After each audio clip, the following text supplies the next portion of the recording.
Hai, para pendongeng di sini. Hari ini kita akan mendengarkan sebuah cerita dari hotel terkenal di kota Bandung. Namaku Alda. Aku dan seorang temanku Risma sedang berlibur di kota Bandung. Biar enak kemana-mana, aku dan temanku sengaja milih hotel yang tidak jauh dari pusat kota. Sebelumnya, aku memilih sebuah voucher menginap melalui sebuah aplikasi khusus untuk para traveler. Nah, mataku langsung tertuju pada sebuah hotel yang terlihat megah dari foto-fotonya. Riz, ini hotel mewah banget, tapi harganya murah masa? Ada kolam renangnya juga, ambil jangan. Wah, mantap Al. Sikat udah. Sesampainya kami di stasiun Bandung, kami langsung memesan taksi online dan langsung menuju hotel. Di perjalanan, kami sempat mengobrol dengan pengemudi taksi tersebut. Dari mana, Neng? Liburannya? Dari Jakarta, Pak. Iya nih, Pak. Nginepnya di hotel. Ya, hati-hati, Neng. Baca doa dulu sebelum masuk. Emang kenapa Pak hotelnya?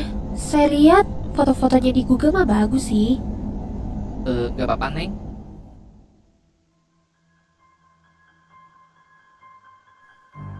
Saat kami masuk ke parkiran, suasana yang awalnya cerah ceria berubah jadi tidak mengenakan dan hawanya jadi gerah.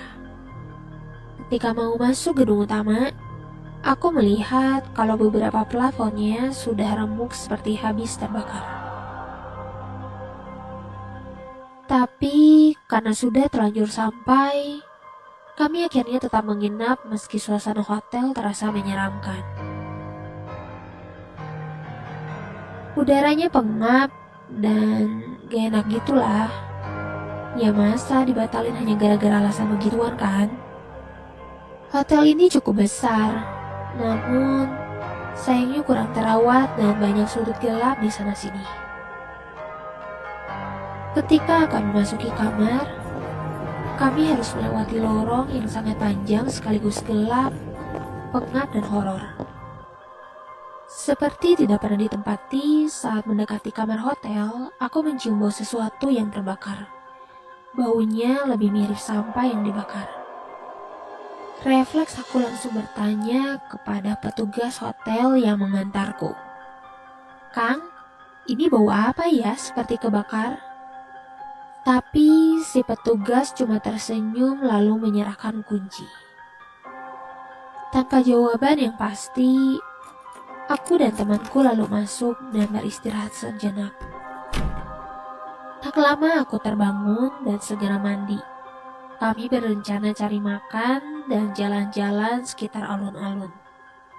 Namun, kami lupa kalau harus melewati lorong seram tadi di malam hari. Benar saja, kami merinding ketika melewati lorong gelap tersebut. Lorongnya masih pengap, dan kali ini malah tercium bau menyan. Ketika sampai lobi hotel, kami melihat tak ada tamu lain di hotel ini. Suasananya sangat sepi, padahal ini weekend. Ditambah, sepertinya staf hotel ini memang sedikit dan kurang ramah. Setelah berjalan-jalan sebentar dan mencari makan di sekitar hotel, kami kembali lagi ke kamar. Lagi-lagi harus lewat lorong yang bikin bulu kuduk merinding. Bau menyan lebih tajam dan seolah dibakar di depan kami. Sampai kamar pun masih tercium dengan jelas. Tapi kami memaksakan tidur segera karena tak ingin terlambat untuk menikmati kota Bandung di esok hari.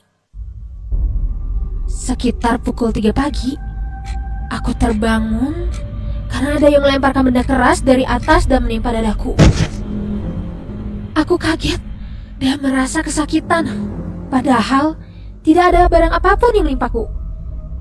Tiba-tiba saja, aku merasa sesak, gerah, dan juga panik. Kepanikanku bertambah karena Risma, temanku, juga sedang menangis sesenggukan karena ketakutan. Riz, tenang. Lu kenapa?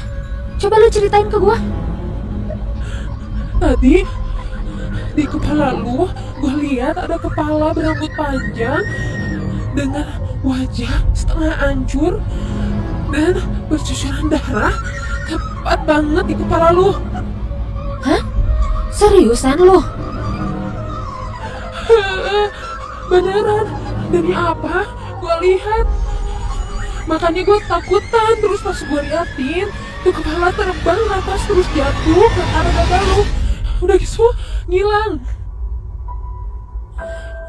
Terus, sebelumnya, pas jam 2-an, gue kebangun, gue ngerasa ada yang lemparin kerikil ke gue. Seketika aku merasa ikut merinding mendengar cerita Risma malam itu. Tapi aku harus berusaha tenang dan berusaha menenangkan Risma. Aku berinisiatif untuk mengambil minum dari botol yang kutaruh dekat pintu kamar mandi yang terbuat dari kaca. Tiba-tiba, samar ku dengar ada suara ketukan dari dalam kamar mandi, diikuti rintihan dan tangisan seorang perempuan dari bilik kamar mandi tak jauh dari tempatku berdiri.